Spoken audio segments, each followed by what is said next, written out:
आज एक्चुअली दिक्कत भी है, कई बार आज केमिस्ट्री क्लास के साथ क्लैश है, ये बड़ा दिक्कत है। तो हम लोग जो है एसी के वो डिस्कशन कर रहे थे।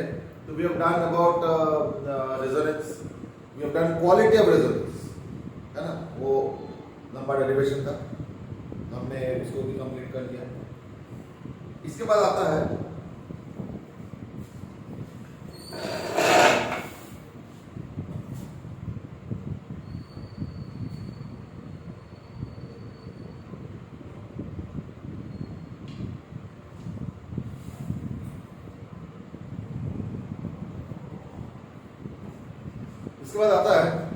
आज का जो टॉपिक ऑफ डिस्कशन है वो है LC oscillations.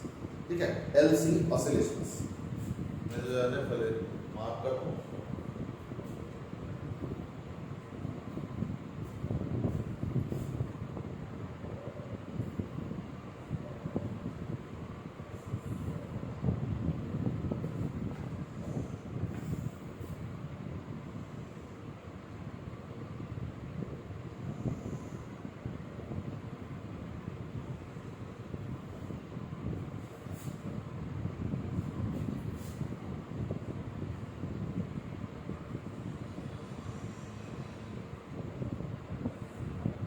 Again, it's a very mathematical topic, pure mathematics actually। पर ऑसिलेशन हमने 11th में पढ़ा था, SHM। तो क्या हम लोग SHM के बारे में बात कर रहे हैं? Interesting answer is no. ठीक है ना, हम SHM के बारे में बात नहीं कर रहे। तो हम लोग कुछ और ऑसिलेशन के बारे में बात कर रहे हैं, लेकिन इसका भी देखना मैथमेटिक्स जो है लगभग सिमिलर होता है। आज भी ना हमने दो रखा है रिकॉर्डिंग देख ही रखा है। ये जूम प्रो वाला नहीं, मेरे पास जूम प्रो तो है खैर, बट वो ना थोड़ा सा इनडायरेक्टली वेबसाइट के थ्रू लिंक करके हमने 8 जूम प्रो एक्चुअली इकट्ठे खरीदा था अपने इंस्टीट्यूट के लिए, अलग अलग टीचर्स के लिए। बट वो इतना कॉम्प्लिकेटेड मैकेनिज्म बना दिया उन्होंने कि अभी 8 के 8 है, लेकिन एक भी यूज नहीं हो रहा। कोई भी टीचर पसंद नहीं कर रहे उसका तरीका यूज करने का। देखता हूँ, कल कोशिश करूँगा एक बार लॉग इन करने का। चलो लेट्स स्टार्ट नाउ। तो एलसी ऑसिलेशन, एलसी ऑसिलेशन में क्या है? तो एलसी ऑसिलेशन में कुछ कुछ ऐसे है।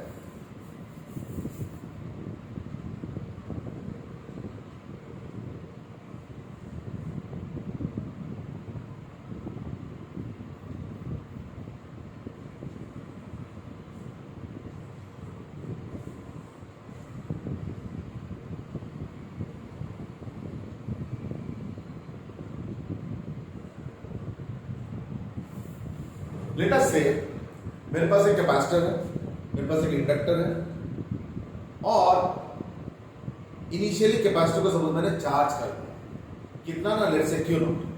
ठीक है, तो इनिशियली कैपेसिटर को चार्ज कर दिया क्यू नॉट। एक मान लो स्विच है, ये जो स्विच है, ठीक है ना, ये जो स्विच है इसको मैं ऑन करता हूं suppose at t is equal to 0, यानी S is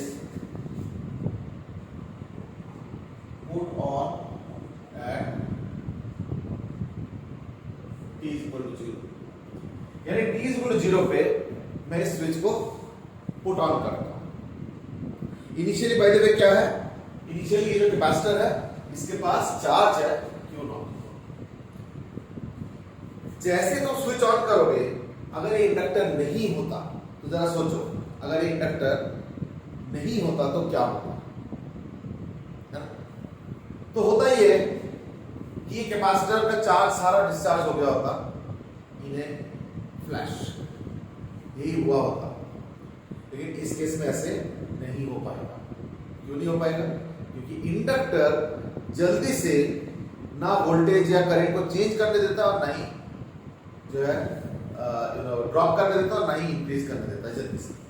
तो इस केस में अगर इंडक्टर नहीं होता तो क्या होता ना, जैसे स्विच ऑन करते तो कैपेसिटर का सारा चार्ज डिस्चार्ज होके कैपेसिटर का चार्ज खत्म हो गया होता, तो huge current would have flow.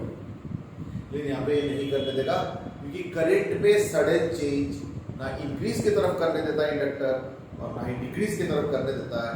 याद करके देखो, हमने RL सर्किट पहले भी कर रखा है, और कैसे एक इंडक्टर जो है t0 पे इनफाइनाइट रेजिस्टर का काम करता है, फिर t0 इंफिनिटी पे जीरो रेजिस्टेंस का काम करता है, याद है ना सारा चीज। तो कुछ पैरामीटर यहाँ पे भी काम कर रहा है। वो अलग बात है कि ये डीसी सर्किट नहीं है, इसमें कोई सेल वगैरह कुछ नहीं है। तो एग्जैक्टली कंपेयर तो खैर मैं नहीं करना चाह रहा हूँ, बट यस एक चीज हमने देखा था RL डीसी सर्किट में कि इंडक्टर जो है कोई भी करंट को बदलने नहीं देना चाहता, और फास्ट तो बिल्कुल ही नहीं। तो क्या होगा, तो मैं एक काम करता हूं, मैं कहता हूं कि ठीक है, लेट अस से थोड़ी देर बाद कुछ चार्ज निकल चुका है, और लेट अस से उस समय सर्किट में जो करंट है वो suppose I, t is equal to 0, t0 पे स्विच ऑन कर दिया, उसके बाद लेट से आफ्टर टाइम t, तो after time t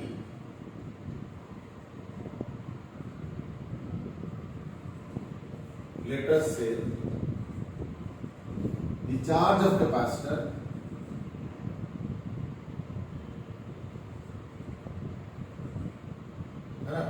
has suppose reduced to small q. Mind you, initial charge of the capacitor क्या है, q0, और let us say after time t charge का जो वैल्यू है वो q0 से घट के स्मॉल q हो, सपोज reduced to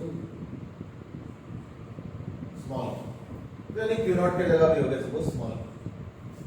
और मैं क्या करता है, किरचॉफ्स लॉ लगाता हूं। So let us now apply Kirchhoff's laws, ठीक है।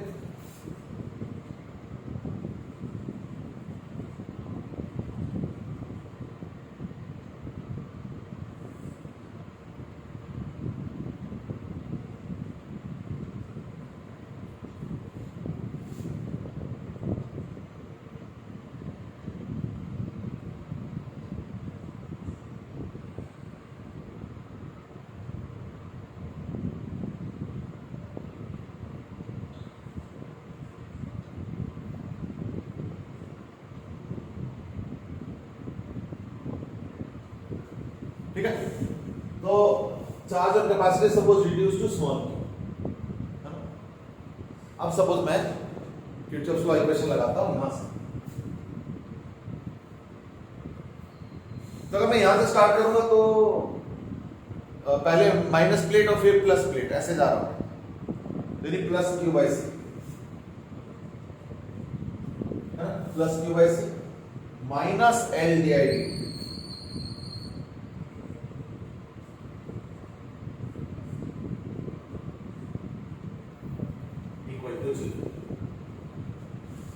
ठीक है, plus Q by C minus L D I D T is equal to 0। आगे अब आई क्या है, in this case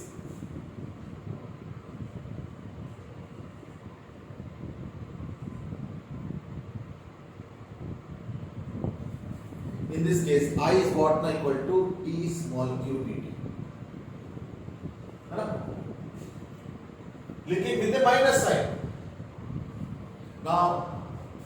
Now why am I putting the minus sign?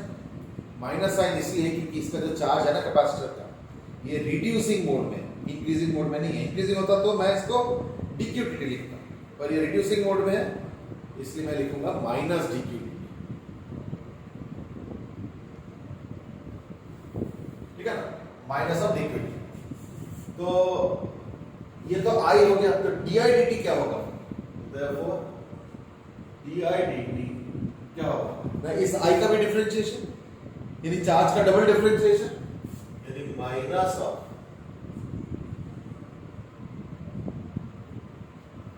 क्योंकि charge, क्योंकि करंट जो है खुद चार्ज का डिफरेंशिएशन है, फिर उसका डी आई डी टी है, तो देयरफॉर एक और बार डिफरेंशिएशन यानी डबल डेरिवेटिव, उसको लिखा जाता है यहाँ पे। इसका मतलब क्या होगा ना, Q बाई सी, या एक काम करो minus L D I D T, और डी आई डी टी क्या है ना, माइनस ऑफ दिस, यानी minus of L of minus of Q by equal to Q by C उस तरफ चला जाए तो माइनस क्यू बाई सी, यानी d2q by dt square is equal to 1 by L is equal to 1 upon L, minus minus खत्म हो गया, into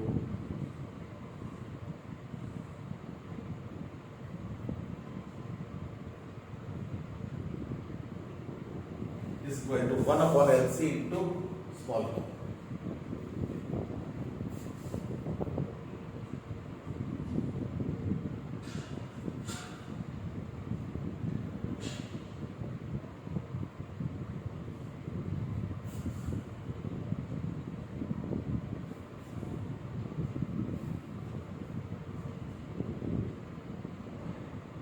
चलिए तो माइनस है,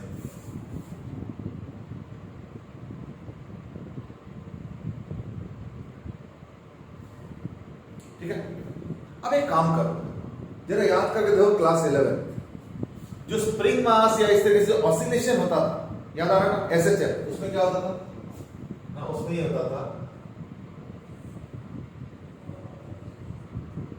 मतलब एक एग्जांपल ले रहा हूं स्प्रिंग मास, वैसे स्प्रिंग मास जरूरी नहीं है, तो क्या होता था, A is equal to minus omega square x, यानी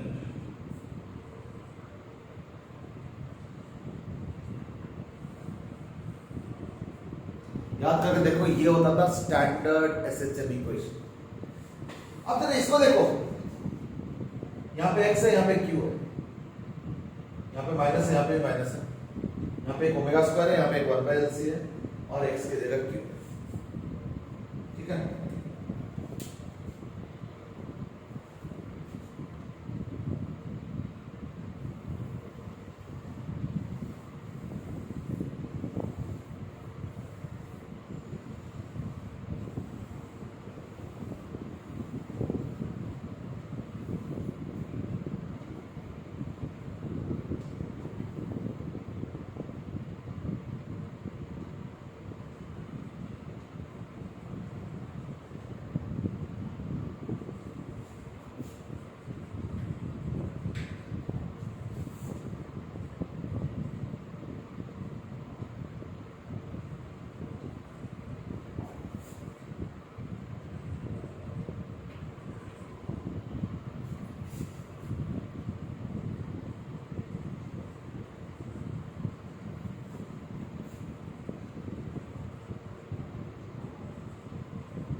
देखो जब मैंने क्या लिखा है, मैंने लिखा है कि एसएचएम इक्वेशन में डिस्प्लेसमेंट का इक्वेशन था, यानी डिस्प्लेसमेंट वेरी करता था, कभी माइनस की तरफ, कभी प्लस की तरफ, फिर तो है ना फॉर्म, तो ये सब होता।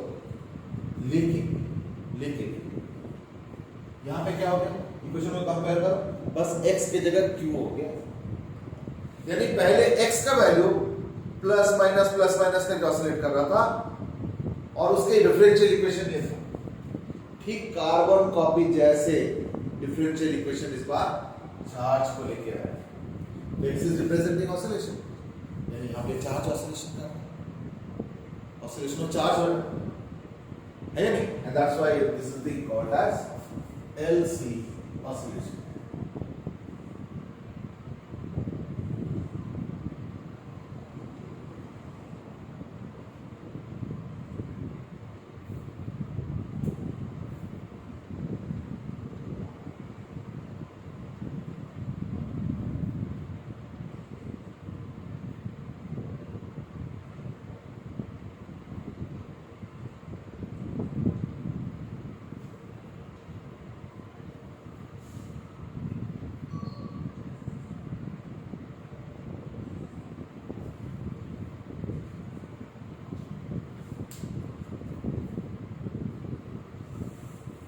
नाउ ये जो ऑसिलेशन वाला पार्ट है, इसको हम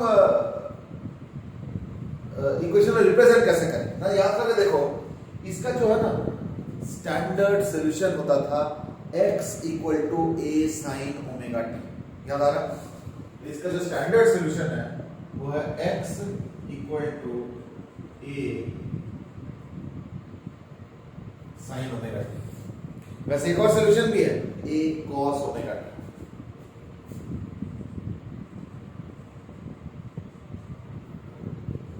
और भी है a sin omega T plus 5, एक और भी है that is a cos omega T plus 5। तो इनको हम लोग बोलते हैं as standard solution to the differential equations. इसका जनरल सॉल्यूशन आता है। जनरल सॉल्यूशन क्या है ना, उसमें एक इनिशियल फेज भी आता है जिसको हम लोग कहते हैं इपोच। याद होगा? तो x equal to a sin omega T plus 5 हो जाएगा और ये हो जाएगा x equal to a cos omega T plus 5। That's how we generally write it. ठीक है, x equal to a sin omega T plus 5 और a cos omega T plus 5। पर अगर मान लो तुम लिखना चाहते हो स्टैंडर्ड फॉर्मेट में, तो ये दो सॉल्यूशन। और एक चीज याद रखना, हर ऑसिलेशन में हर इक्वेशन नहीं चल पाएगा। तो उसके लिए भी अगर याद होगा, हमने डिस्कस किया था इज दैट कि कोई भी ऑसिलेशन अगर मीन पोजीशन से स्टार्ट होता है और अगर प्लस a यानी प्लस एम्पलीट्यूड की तरफ भागता है t इक्वल 0 पे, तब जाके इक्वेशन होता है x equal to a sin omega T वाला। और अगर कोई एम्पलीट्यूड पे स्टार्ट होता है, प्लस a पे स्टार्ट होता है, तो उसको हम लोग बोलते हैं x equal to a cos omega T. ये था तो स्टैंडर्ड डिफरेंशियल इक्वेशन के सॉल्यूशन कह लो, रिप्रेजेंटेशन कह लो, जो मर्जी कह लो, है ना।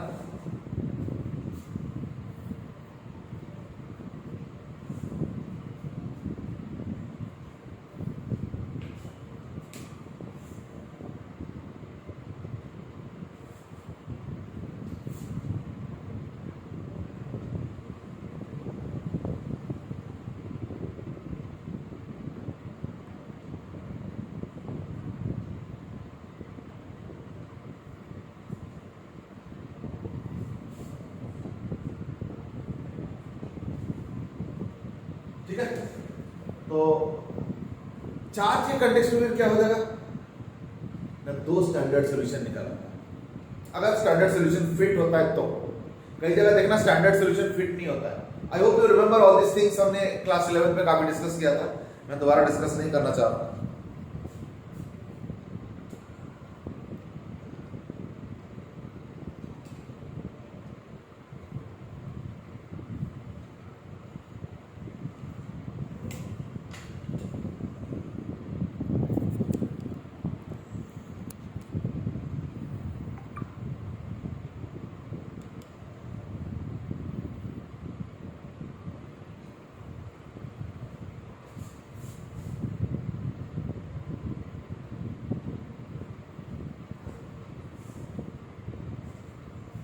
ठीक है, अब इसमें जो स्टैंडर्ड सॉल्यूशन होगा, अगर स्टैंडर्ड सॉल्यूशन फिट होता है तो याद रखना, मैंने पहले भी बोला था थोड़ी देर पहले कि हर जगह स्टैंडर्ड सॉल्यूशन फिट नहीं होता। तो अगर स्टैंडर्ड सॉल्यूशन फिट होता है तो लेट्स सी, यानी इसके जो दो स्टैंडर्ड सॉल्यूशन हो जाएगा वो होगा q is equal to q not sine omega T और q is equal to q not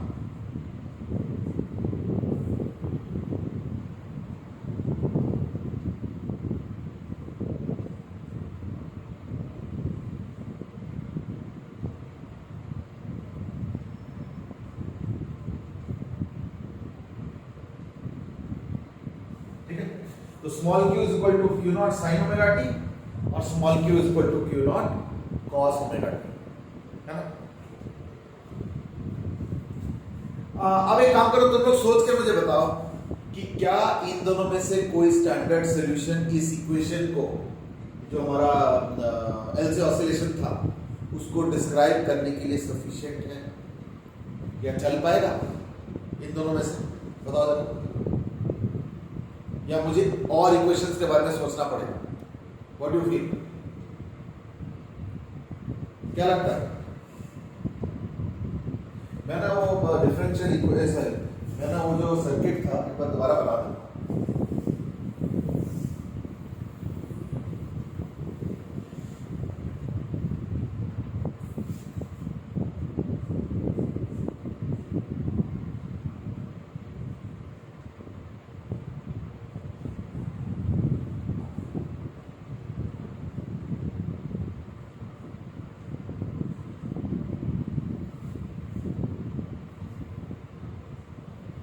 हाँ जी, क्या कोई सोल्यूशन फिट हो पाएगा? और देखो, the answer is yes in this case. देखना जो सोल्यूशन फिट होगा वो ये है।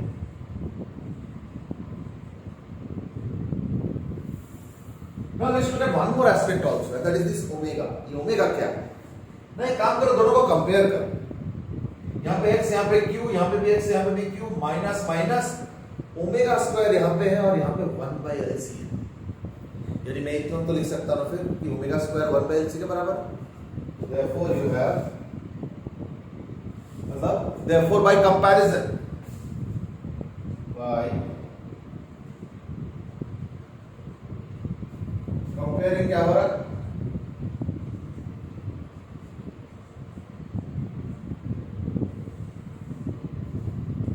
एक सरप्राइजिंग चीज देख रहे हो? Isn't it also the same as resonance angular frequency? Resonance हमने करा था ना थोड़े दिन पहले, उसमें भी ये ओमेगा आया था।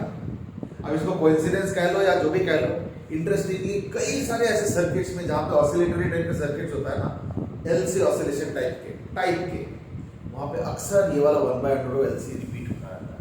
तो ओमेगा का जो स्टैंडर्ड वैल्यू आता है वो जनरली 1/LC आता है, और एक जगह नहीं कई जगह आता है। दो तो ऑलरेडी तुम लोगों ने पढ़ लिया, एक एलसी ऑसिलेशन का भी पढ़ रहे हैं हम लोग ये वाला, और एक रेजोनेंस के टाइम भी अगर याद होगा तो उसमें भी आया। चलो, so therefore omega is equal to 1/LC। तो उसको लिख देता हूं। नाउ बट से आपने इक्वेशन किस बेस पे चूज किया? मैं डाल this by q is equal to q naught cos omega t का आंसर है। तो जरा समझो, at t is equal to 0 जो चार्ज है वो कितना है? q naught। अब बताओ क्या इसमें फिट होगा? नहीं होगा। क्यों? अगर इसमें तुम t 0 पुट करो तो sin ओमेगा t तो sin 0 हो गया ना, तो 0 हो जाएगा। यानी चार्ज q naught की जगह चार्ज 0 से स्टार्ट हो रहा है, बट ऐसा नहीं हो रहा। चार्ज तो q naught से स्टार्ट हुआ एज पर गिवन क्वेश्चन, और t 0 पे स्विच ऑन किया है, यानी t 0 पे charge capital Q naught। Remember this, that at t 0 जो चार्ज है, यानी एट t 0 पे जो चार्ज है वो Q naught के बराबर होना चाहिए, जो कि इस केस में नहीं बन पाएगा, इसमें बन पाएगा। तो Q 0 Q naught cos omega t, ठीक है? देख लो,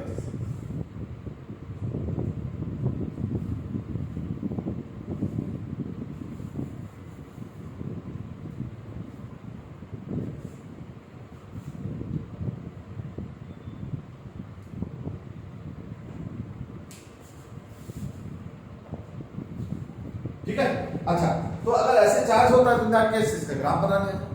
नॉट ओनली दैट, अगर मैं इस चार्ज के एक्सप्रेशन को डिफरेंशिएट करूं तो करंट मिलेगा। तो therefore I, this is q and I is equal to minus of dq। यानी इसको जस्ट डिफरेंशिएट कर लो विद द माइनस साइन, यानी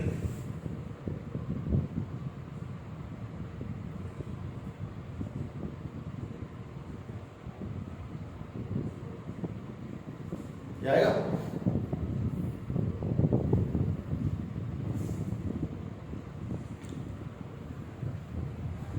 इससे क्या होगा ना, आई आ गया Q naught ओमेगा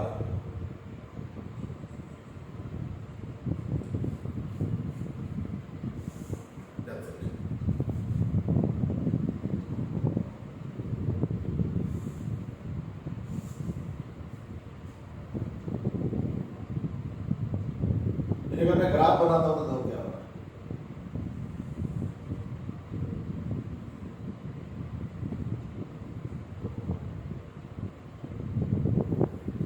तो मैं चार्ज और करंट का ग्राफ एक ही में बनाना चाहता हूं विद टाइम। तो लेट अस से ये Q naught है और ये मान लो I naught है।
तो याद रखना चार्ज का वेरिएशन कॉस फंक्शन के हिसाब से हो रहा है, ये मत भूलना। इसलिए इस बार हो जाएगा T0 T/4 है। तो ये देखो चार्ज का वेरिएशन,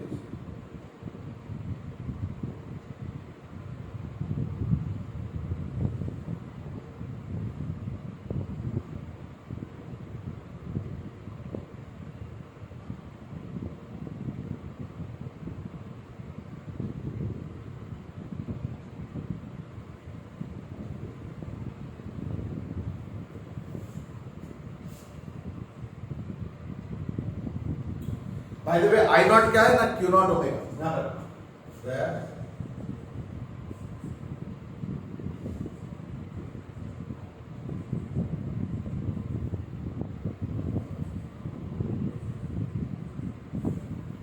आई नॉट हो गया equal to Q not into omega.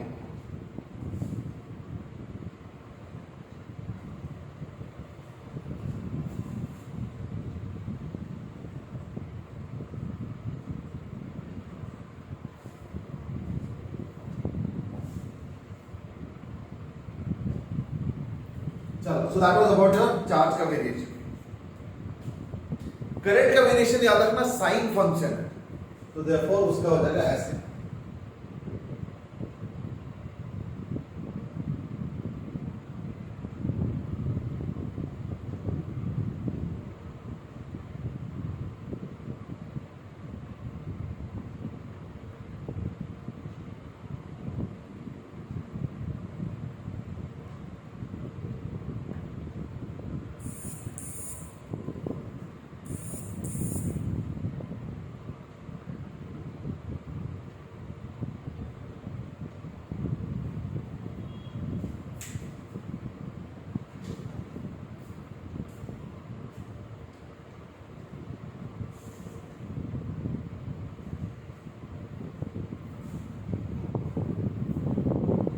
ठीक है ना, ग्राफ एक्सेल बना रखना। अच्छा, अगर ये T/4 है तो ये याद रखना 2T/4 है, which is of course equal to T/2, but मैं 2T/4 के फॉर्म में लिखना चाहता हूं। फिर है 3T/4 ये वाला,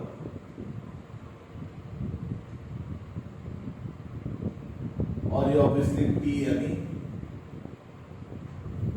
तो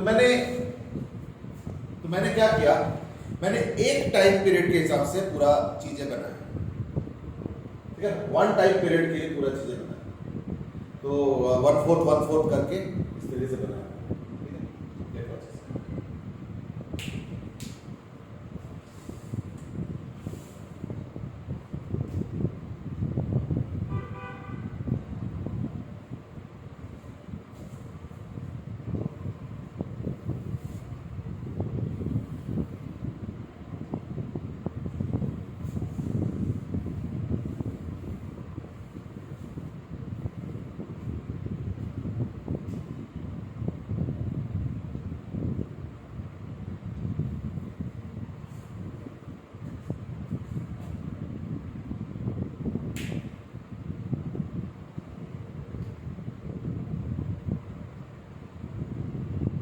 अच्छा, अब मैं इस सर्किट में एनर्जी एनालिसिस करना चाहता हूं। एनर्जी तो देखो किसी भी टाइम पे अगर इस सर्किट का एनर्जी देखो तो क्या होगा ना, एनर्जी दोनों में है।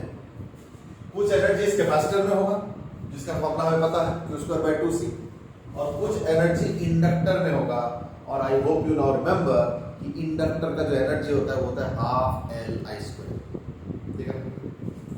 तो energy of the system after any time t, अगर मुझे सपोज कैलकुलेट करना है तो क्या करेंगे, तो मैं एक आपको के सारा चीज बता देता हूं, क्योंकि जो चार्ज का बेसिक इक्वेशन और जो करंट का बेसिक इक्वेशन है वो तो I²,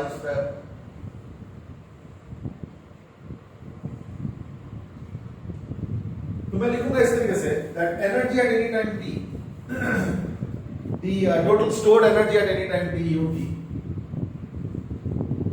is equal to क्या होगा, Q²/2C प्लस ½ Li²। अब Q क्या है ना, Q0 cos ω t, यानी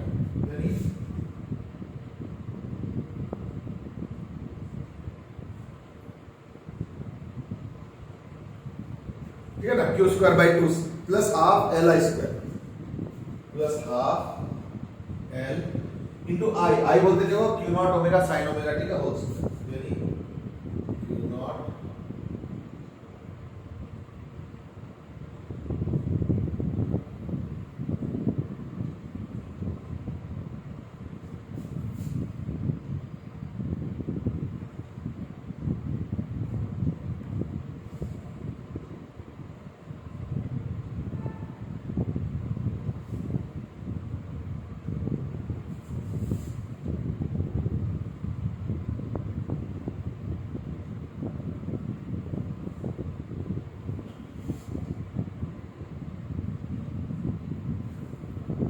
अच्छा बाय द वे अभी थोड़ी देर पहले हमने किया था ना कि ओमेगा स्क्वायर का वैल्यू क्या होता है 1 अपॉन एल सी पुट कर दिया था तो ओमेगा स्क्वायर को 1 बाय एल सी पुट करोगे तो ओमेगा स्क्वायर देखो ये वाला एक्सप्रेशन को थोड़ा सिंपलीफाई किया है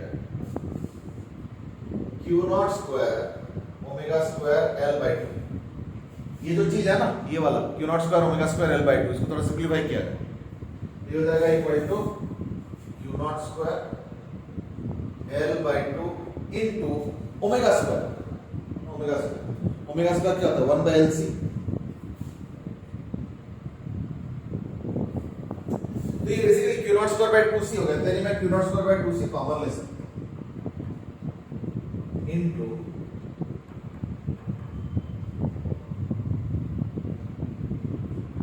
अब बताओ what is cos square omega T plus sin square omega T is equal to 1 therefore ये कितना हो जाएगा ना equal to Q naught square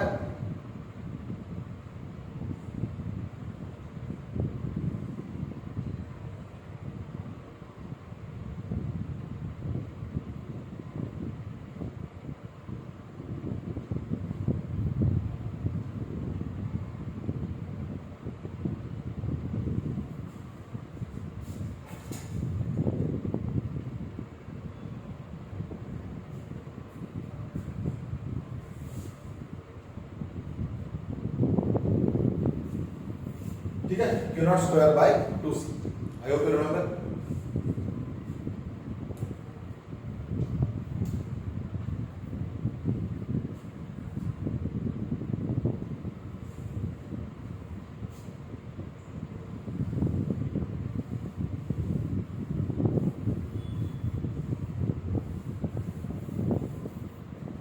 अब एक चीज बताओ what is Q naught square by 2c isn't it equal to the initial energy stored in the capacitor so this is equal to nothing but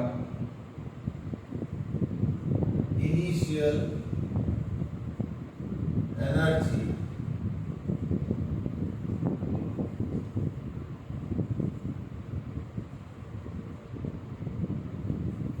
is equal to nothing but initial energy stored in the capacitor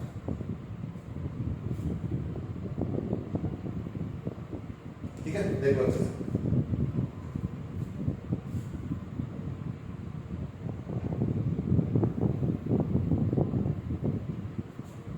तो इससे एक और चीज साबित हो गया कि energy इधर से उधर होता रहता है कुछ कैपेसिटर में चला जाता है फिर एनर्जी इंडक्टर में आ जाता है फिर कैपेसिटर में आ जाता है इंडक्टर में आ जाता है लेकिन जो टोटल एनर्जी है वो कंजर्व रहता है so this also shows this thing shows that the energy of the capacitor and inductor will go on varying. कभी इंडक्टर पे एनर्जी जाएगा तो कभी कैपेसिटर पे फिर कभी वो घटेगा कभी ये बढ़ेगा कभी इस तरीके से ऑसिलेशन चलता रहेगा. So therefore we can visualize जैसे एक स्प्रिंग मास सिस्टम तो मिटा दिया मैंने बट एक स्प्रिंग मास सिस्टम को हम विजुलाइज कर सकते हैं what energy oscillation between kinetic energy of mass and potential energy of spring. तो उसी में ऊपर नीचे होता रहता है. कभी मास थोड़ा तेज चलता है तो यानी काइनेटिक एनर्जी बढ़ जाता है फिर उस समय पोटेंशियल एनर्जी घटता है फिर जाके मास कहीं ना कहीं रुक जाता है वहां पे स्प्रिंग मैक्सिमम खींच जाता है और वहां पे पोटेंशियल एनर्जी सारा स्प्रिंग का हो जाता है. फिर वापस आता है तो काइनेटिक एनर्जी बनता है फिर वापस दब जाता है स्प्रिंग तो वहां पे सारा पोटेंशियल एनर्जी स्प्रिंग में कन्वर्ट हो जाता है. यानी एक स्प्रिंग मास सिस्टम में एसेंशियली होता क्या है ना हम तो देखते हैं आंखों से कि वो चल रहा है ऐसे करके आगे पीछे तो हमारे लिए ऑसिलेशन ऑफ स्प्रिंग क्या है ना एक डिस्प्लेसमेंट है एक वेलोसिटी है एक्सेलरेशन है मूवमेंट है मोशन है. हमारे लिए ऑसिलेशन यही होता है जो हम आंखों से देखते हैं. लेकिन साइंटिस्ट थोड़ा सा ऑसिलेशन को अलग तरह से इंटरप्रेट करते हैं। साइंटिस्ट कहते हैं कि oscillation is nothing but the switching between energy forms, kinetic से पोटेंशियल, पोटेंशियल से काइनेटिक, फिर काइनेटिक से पोटेंशियल, फिर पोटेंशियल से काइनेटिक एंड सो ऑन। यानी साइंटिस्ट ऑसिलेशन को एनर्जी फॉर्म में विजुलाइज करते हैं and that's why they call it as energy oscillation. यहां पे भी एग्जैक्टली यही होगा, यहां पे भी यही होगा कि जो पोटेंशियल जो कैपेसिटर है वो इनिशियली 100% एनर्जी कैरी कर रहा है इनिशियली, फिर उसका एनर्जी चला जाएगा इंडक्टर में, कैसे? मैग्नेटिक फील्ड एनर्जी, फिर वापस आ जाएगा कैपेसिटर में। यानी इसमें क्या हो रहा है? एनर्जी फॉर्म के ऑसिलेशन हो रहा है between two different energy forms, one is electrostatic energy and the other is magnetic energy.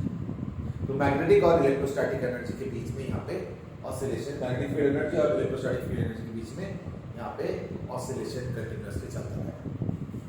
That's all.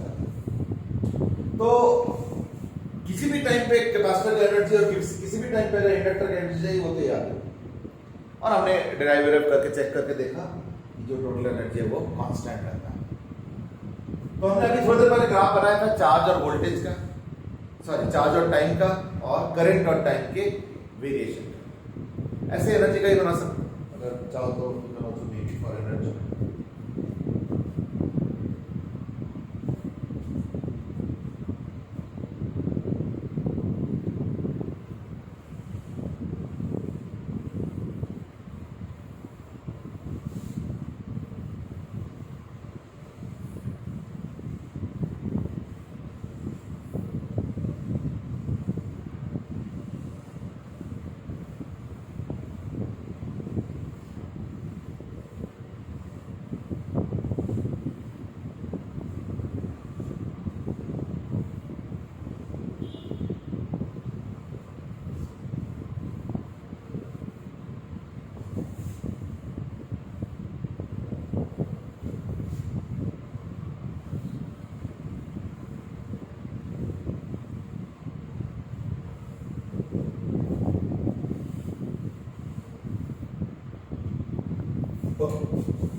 चलो, now let's proceed.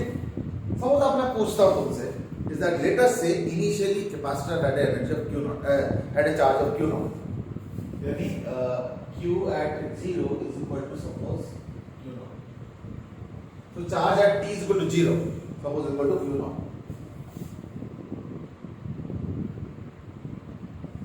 ये given है। ऐसे में तुमको फाइंड आउट करना है कि at what time in one cycle find the time at which U of the capacitor is equal to 3 times energy of the inductor। तो तुमको बताना है कि कौन से टाइम पे कैपेसिटर का energy 3 times that of the inductor होता है।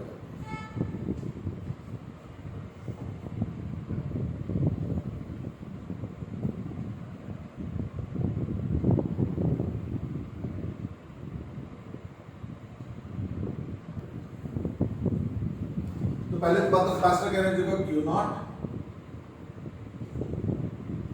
cos ओमेगा टी का whole square by 2c is equal to 3 times inductor का। इंडक्टर का कितना है, मैं इसको यूज करेंगे तो half L into I square. तो आई स्क्वायर क्या है, क्यू नॉट ओमेगा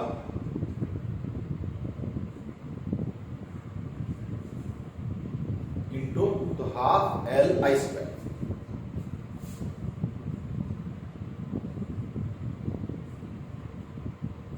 ये क्या cos square omega T is equal to 3L by 2 into Q naught square. यहां पे फिर से एक ओमेगा स्क्वायर आ रहा है, तो ओमेगा स्क्वायर को तो हम 1 बाय LC पुट करेंगे इनटू sin स्क्वायर। तो cos square omega T sin square omega T, तो मिला के tan square omega.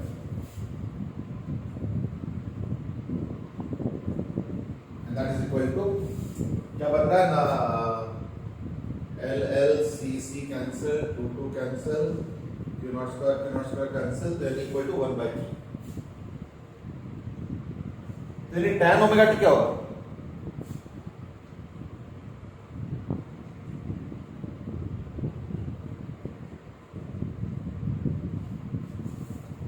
tan omega T आ गया plus minus 1 by root 3।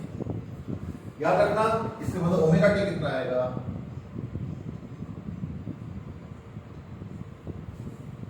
Bye the वे याद रखना कि omega is equal to 1 by under of LC, यानी 2 pi by t is equal to 1 by under of LC, यानी t is equal to 2 pi. इसको use करेंगे capital की बात में, अभी तो फिलहाल कैपिटल टी के टर्म्स में आंसर निकालेंगे, बट लास्ट में कैपिटल टी की जगह वो एक्सप्रेशन जो है पुट कर लेंगे। Now 1 by root 3 plus minus ये कहां कहां होगा, पहली बात तो पाई बाय 6 पे होगा 30 डिग्री, फिर आएगा 180 माइनस 30 डिग्री यानी 5 पाई बाय 6, फिर आएगा 180 प्लस 30 डिग्री यानी 7 पाई बाय 6, और फिर आएगा 360 माइनस 30 डिग्री यानी 11 पाई बाय 6। यानी ये हो जाएगा equal to pi by 6, 5 pi by 6, 7 pi by 6 और एक है 11 पाई बाय 6। ये लेकिन 2 पाई बाय टी, तो पाई बाय सब कैंसिल होगा, तो लेकिन टी कितना आएगा, 2 नीचे जाएगा तो T by 12, 5t by 12, 7 times t by 12 and 11 times t by 12।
ठीक है, अब एक काम करो, मैं एक और क्वेश्चन दे रहा हूं, उसको सॉल्व करो।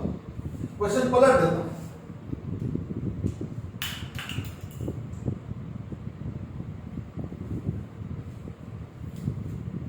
कि when will the capacitor energy be equal to 1/3 of the inductor energy?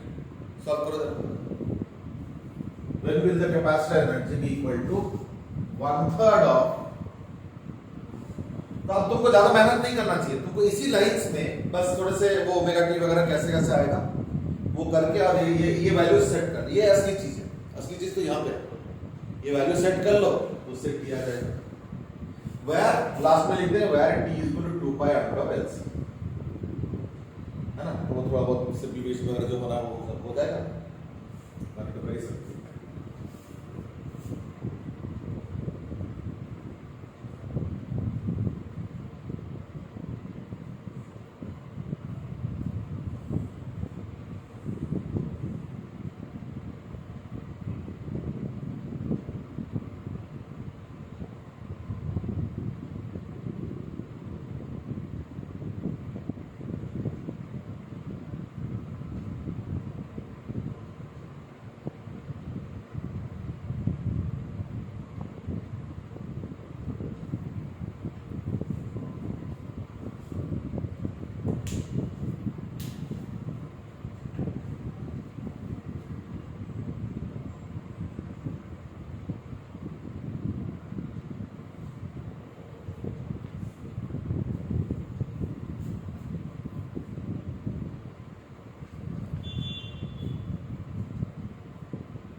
क्या क्या आंसर आ रहा है?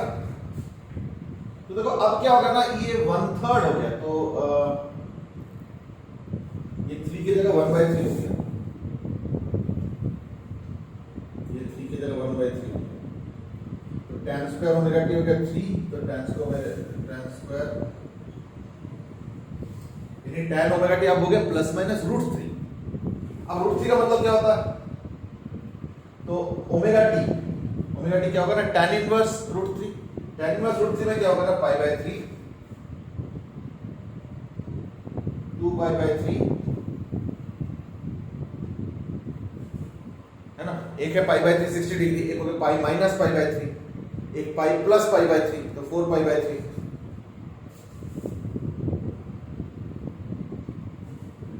और एक है 2 पाई माइनस π/3, तो 5 π/3।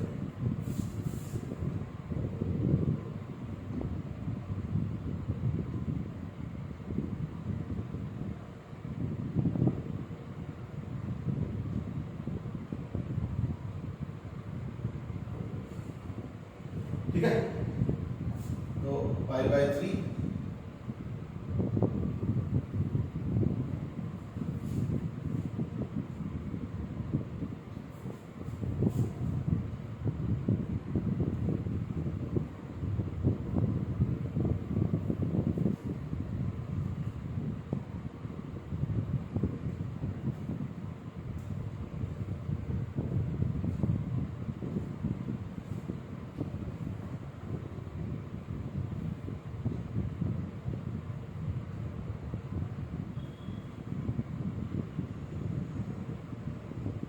ठीक है ना? अब उसके हिसाब से देखो क्या क्या वैल्यूज आएगा, तो t/6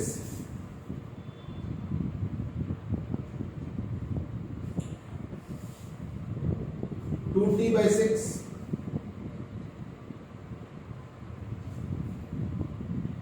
4t/6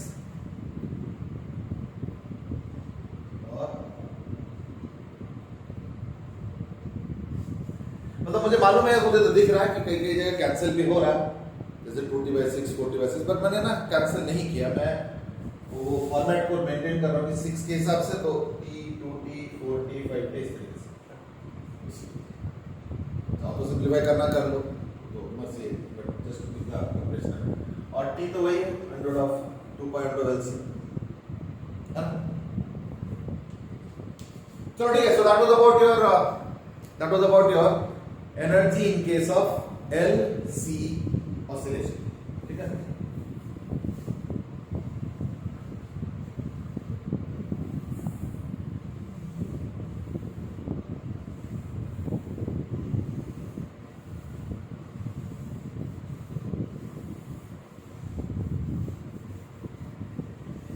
ये चैप्टर जो है ना, इस चैप्टर में कई सारी चीजें ना बहुत क्या बोलूंगा एब्स्ट्रैक्ट है, क्योंकि दिखता नहीं है ना, तो इसलिए कई बार ना कुछ क्वेरीज रहता है माइंड में जो थोड़ा सा पूछते हुए अजीब सा लगता है कि ये पूछे ना पूछे, तो ऐसे मत सोचा करो, क्योंकि ये चैप्टर एब्स्ट्रैक्ट है तो इसकी अंडरस्टैंडिंग जरूरी है। क्योंकि जो रियलिस्टिक टॉपिक्स है ना, जो रियल लाइफ के रिलेटेड टॉपिक है या जो विजुलाइज करने लायक टॉपिक है, वो ना फील से आ जाता है। पर ये चैप्टर याद रखना फील से नहीं आएगा। ये चैप्टर मैथमेटिकली अप्रिशिएट करना पड़ेगा तुमको और कंसेप्चुअल क्लैरिटी रखना पड़ेगा। इसलिए अभी तक जो मैंने कराया उसमें अगर कुछ कुछ डाउट्स आ रहे हैं तो मतलब कंसेप्चुअल डाउट्स आ रहा है, दिमाग में अगर कुछ हिचक हो रहा है कि पता नहीं क्या ये है ना, चार्ज चला गया फिर इंडक्टर में आ गया, तो इस तरीके से क्वेरीज आता है माइंड में। तो कुछ क्वेरीज तो मैंने अपने एक्सपीरियंस पे जो फेस किया है उनको मैंने एड्रेस करने की कोशिश किया, बट देखो क्वेरीज का तो कोई लिमिट नहीं होता, इसलिए अगर ऐसे कोई दिमाग में क्वेरी आ रहा है ना तो उसको अभी सॉर्ट आउट करो, पूछो, so that we can discuss है ना। हाँ जी बोलो।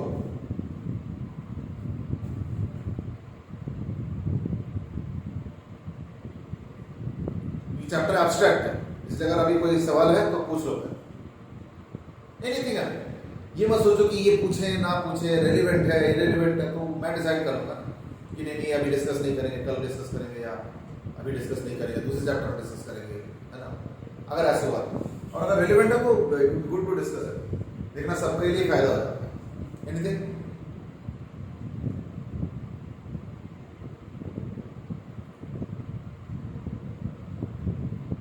चलो, as there are no queries coming up, या मे बी क्वेश्चन सॉल्व करो तो I think you will get a better idea. अच्छा हाँ, फिर से मैं एक बार चीज याद दिलाऊंगा, ये जो चैप्टर है ना, ये ऑल्टरनेटिंग करंट का चैप्टर है। अगर मान लो 100 साल पहले अगर कंपनीज कंट्रीज अगर एसी के जगह डीसी सर्किट के या डीसी करंट के फेवर में होता तो शायद इतना अहमियत से हम लोग इस चैप्टर को पढ़ते ही ना, इतना इंपॉर्टेंस देके इस चैप्टर को हम शायद ही पढ़ते। क्यों? क्योंकि कौन पढ़ेगा जब रियल लाइफ में जरूरत ही नहीं है। लेकिन आज के दिन ये चैप्टर बहुत ही रिलेवेंट है, बहुत ही इंपॉर्टेंट है। क्यों? क्योंकि पूरे दुनिया में ऑल्टरनेटिंग करंट का ही सोर्स हम लोग यूज करते हैं, इस वजह से। अब इसके पीछे अगर याद होगा मैंने रीजन बताया था, इज दैट कि that is the versatility of alternating current, कि तुम जो मर्जी वोल्टेजेस में फटाफट जो है ना उसको ऊपर नीचे कर सकते हो। और वो जो डिवाइस होता है जो कि ऑल्टरनेटिंग करंट के वोल्टेज को ऊपर नीचे करता है, that is called as a transformer. Transformer तो चेंज होता है, तो चेंज क्या करता है? वोल्टेज, साथ में करंट भी, but I am just giving the importance to voltage, right. Transformer अलग अलग टाइप के होते हैं, शेप अलग होता है, साइज अलग होता है ना, कई देखने में भी अलग होता है, लुक एंड फील है ना। तो मैं एक स्टैंडर्ड ट्रांसफार्मर ड्रॉ करूं, वो क्या है? It is made up of sheets of iron.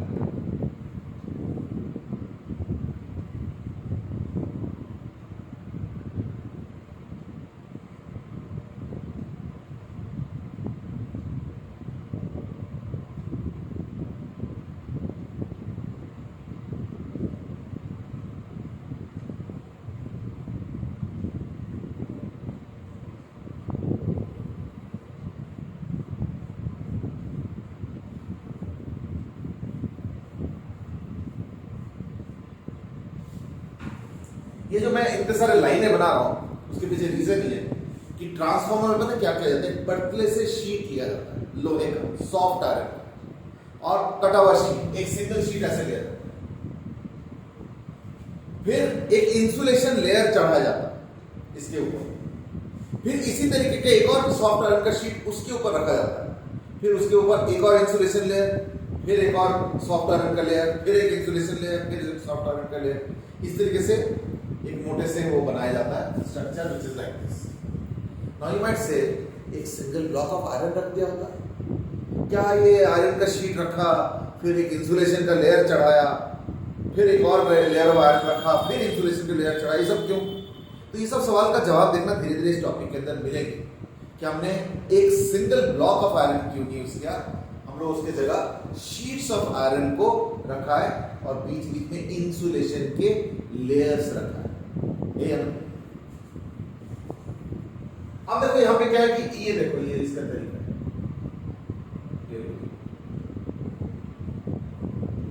तो मैं क्या करता हूं, ट्रांसफार्मर का रोल क्या है?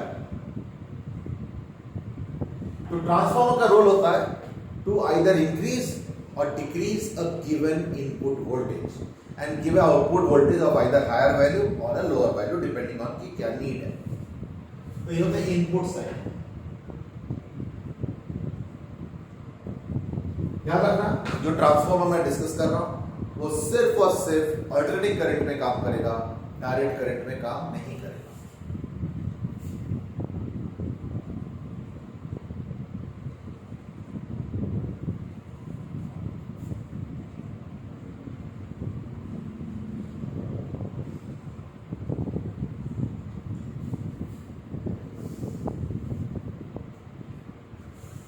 ठीक है ना?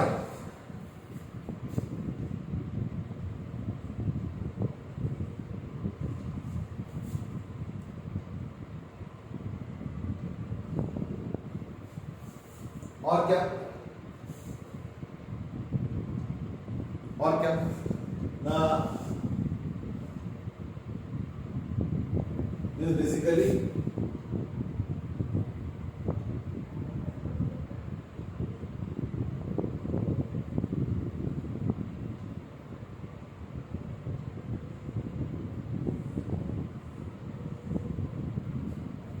ये इनपुट साइड होता है और ये होता है आउटपुट साइड।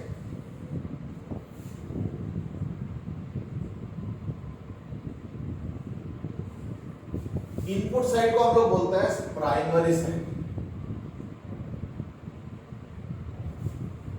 और जो आउटपुट साइड होता है ना उसको हम लोग कहते हैं सेकेंडरी साइड।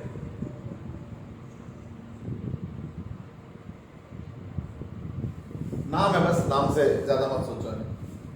जैसे इनपुट साइड में ये होता है इनपुट अल्टरनेटिंग वोल्टेज,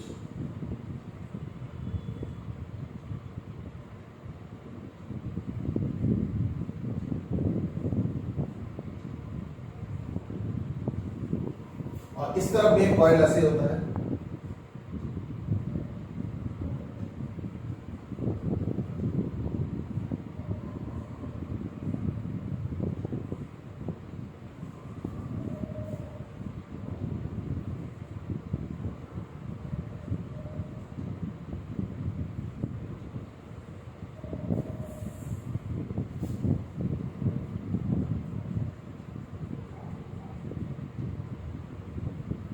ठीक है ना? तो इनपुट साइड आउटपुट साइड अच्छे से देखो, ये भी इनपुट ऑल्टरनेटिंग वोल्टेज और ये हो गया आउटपुट, और वो भी ऑल्टरनेटिंग वोल्टेज ही होता है।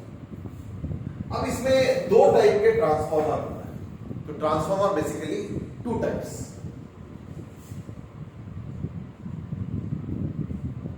एक होता है जिसमें इनपुट वोल्टेज को बढ़ा के आउटपुट देते हैं, यानी ये आउटपुट इज ग्रेटर देन ये आउटपुट वोल्टेज, इधर आउटपुट वोल्टेज आएगा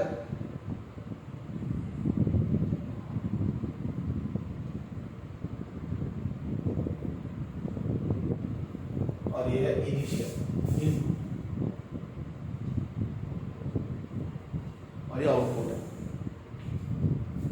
तो अगर output voltage greater than input voltage आता है, आउटपुट वोल्टेज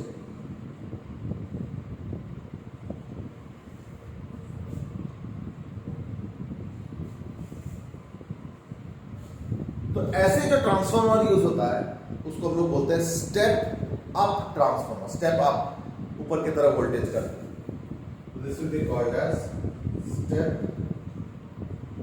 अप।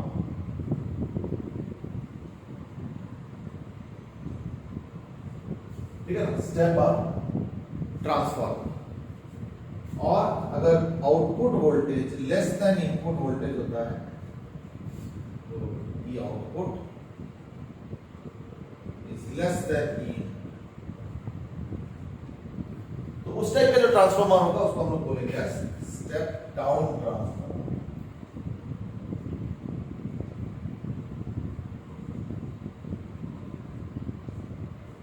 ठीक है?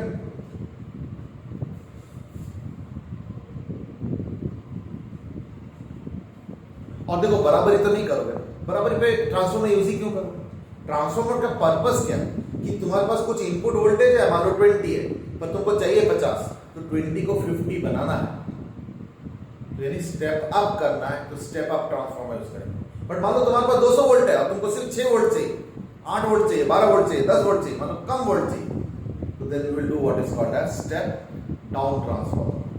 अब ये कैसे किया जाता है, इसके ऊपर मैथमेटिक्स हम लोग नेक्स्ट क्लास में करेंगे, वो देखना नंबर ऑफ टर्न्स पे डिपेंड करता है, ठीक है ना, इसलिए मैं भी उस पर जाना नहीं चाह रहा। अभी जस्ट इतना नॉलेज रखो इज दैट ये होता है general look and feel of a transformer. इसमें शीट्स होते हैं और शीट्स के बीच बीच में इंसुलेशन लेयर्स होते हैं, कई सारे शीट्स ऐसे यूज किया जाता है। और फिर एक तरफ के कॉइल को इनपुट साइड बोलते हैं और आउटसाइड वाला, इधर वाला आउटपुट साइड होती है। दोनों तरफ कॉइल होता है, ये हो जाएगा इनपुट कॉइल, ये हो जाएगा आउटपुट कॉइल। इनपुट कॉइल का नाम है प्राइमरी कॉइल, आउटपुट कॉइल का नाम हो जाएगा सेकेंडरी कॉइल। अब जब आउटपुट वोल्टेज ट्रांसफॉर्मर क्या करता है, चेंज करता है, जरूरी नहीं कि रिड्यूस या इंक्रीज करता है, वो डिपेंड करता है।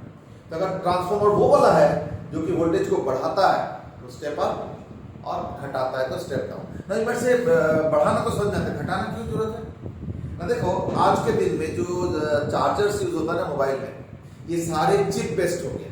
बट 20 साल पहले जो चार्जर होता था, मैं भी चार्जर यूज करता था 20 साल पहले, बहुत भारी होता था, उसमें ट्रांसफॉर्मर होता था। और ऐसे में चार्जिंग होता है जनरली देखना 3 वोल्ट या 4 वोल्ट में। जो चार्जिंग होता है ना हम लोगों के पास जो चार्जर्स रहता है वो 3 वोल्ट या 4 वोल्ट का चार्जर्स होता है, उसी के रेंज में। और हमारे घर में 220 का सप्लाई है, तो 220 के सप्लाई को पहले 3-4 वोल्ट में कन्वर्ट करते थे और उसके बाद जो है यूज करते थे। तो ये सब चीजें हैं ट्रांसफॉर्मर रिलेटेड है। तो चलो कोई नहीं, अभी नया टॉपिक आज और नहीं छेड़ते हैं, इसको हम लोग अगले ही दिन कंटिन्यू करते हैं। तो कल का टेस्ट का जो वो है वो अराउंड 2 o'clock रख लेते हैं ऑनलाइन टेस्ट, और जो ऑफलाइन दे सकते हैं वो ऑफलाइन दे दें, ज़्यादा अच्छा रहेगा। तो लेकिन टेस्ट देना शुरू करो, क्योंकि अदरवाइज ना कुछ पता नहीं चल रहा है कि क्या परफॉर्मेंस हो रहा है नहीं हो रहा है। और टॉपिक रहेगा मैग्नेटिक इफेक्ट्स ऑफ करंट वाला, ठीक है ना। चलो ठीक है, आज के लिए इतना ही करता है। अभी इसका जस्ट एक इंट्रोडक्शन दे दिया मैंने, ट्रांसफॉर्मर क्या होता है और किस टाइप का होता है, step up step down and so on, इससे क्या मैथमेटिक्स है ना, जो बाकी डिटेल्स है वो हम लोग जो है अगले क्लास में करेंगे, ठीक है। चलो ठीक है, फिर आज के लिए इतना ही करते हैं। आज का मेन टॉपिक वैसे था एलसी ऑसिलेशन, उसी पे ध्यान दो। इस पे क्वेश्चन बहुत कम आता है, इसमें तो हार्डली कोई क्वेश्चन आता है, लेकिन एलसी ऑसिलेशन पे आता है, ठीक है ना, उसी को ध्यान दो। वैसे तो मैं उसको मैथमेटिक्स काफी करा दिया, बट फिर भी सॉल्व सम मोर क्वेश्चंस है, और होमवर्क दे दूंगा तो फिर बाद में वो भी कर लेना, ठीक है ना। चलो ओके बेटे, गुड नाइट, बाय बाय। हाँ मेरी स्क्रीनशॉट ले लो बचाओ। चलो okay, good night, bye bye, good night.